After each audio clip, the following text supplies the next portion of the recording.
Kindly recite Surah Fatiha for the grandfather of Mehraban Ali, Sayyid Hussain Shah Shamsi Sabzwari Tabrizi. امام علی علیہ السلام کی خدمت میں ایک شخص آیا اور دستی ادب کو جوڑ کے عرض کرنے لگا، یا علی، عقل مند اور بے وقوف میں فرق کیا ہے؟ بس یہ کہنا تھا تو امام علی علیہ السلام نے فرمایا، اے شخص، اللہ نے عقل مند اور بے وقوف کا فرق واضح کر کے رکھا ہے۔ اس نے کہا، یا علی، کون سا فرق؟ امام علی علیہ السلام نے فرمایا، عقل مند بولنے سے پہلے سوچتا ہے اور بے وقوف بولنے کے بعد۔ اے شخص، یاد رکھنا، انسان ایک دکان ہے اور زبان اس دکان کا تالا۔ جب زبان بولتی ہے تو معلوم ہوتا ہے کہ یہ دکان سونے کی ہے یا لوہے کی۔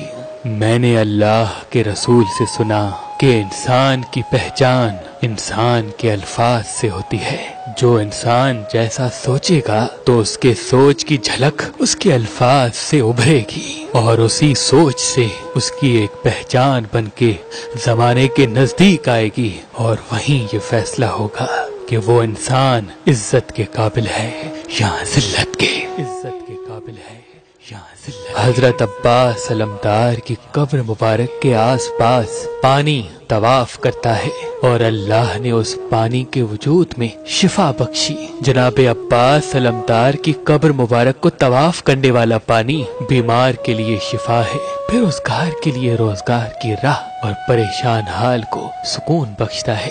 لیکن باب الحوائج جناب عباس کی قبر تک یا اس قبر کے پانی تک ہر خاص و عام نہیں پہنچ سکتا۔ تبھی ہم نے اس پاک مقدس پانی کو فی سبیل اللہ اس امام بارگاہ پہ رکھ دیا ہے۔ جو مومنین بیمار ہیں، پریشان حال ہیں، مفلس ہیں، تنگ دست ہیں، مجھے امید ہے غازی عباس علمدار کی قبر مبارک کا یہ پانی پی کر اللہ انہیں شفا عطا فرمائے گا۔ آج ہی آپ اس نمبر پہ کال کریں اور سید امتیاز شاہ سے بات کر کے یہ آب شفا فی سبیل اللہ حاصل کریں۔ اللہ تمام مومنین کو سلامت رکھے۔ ایک فقیر سید کی طرف سے جناب عباس علمدار سے عقیدت رکھنے والوں کو ایک تحفہ، آب شفا۔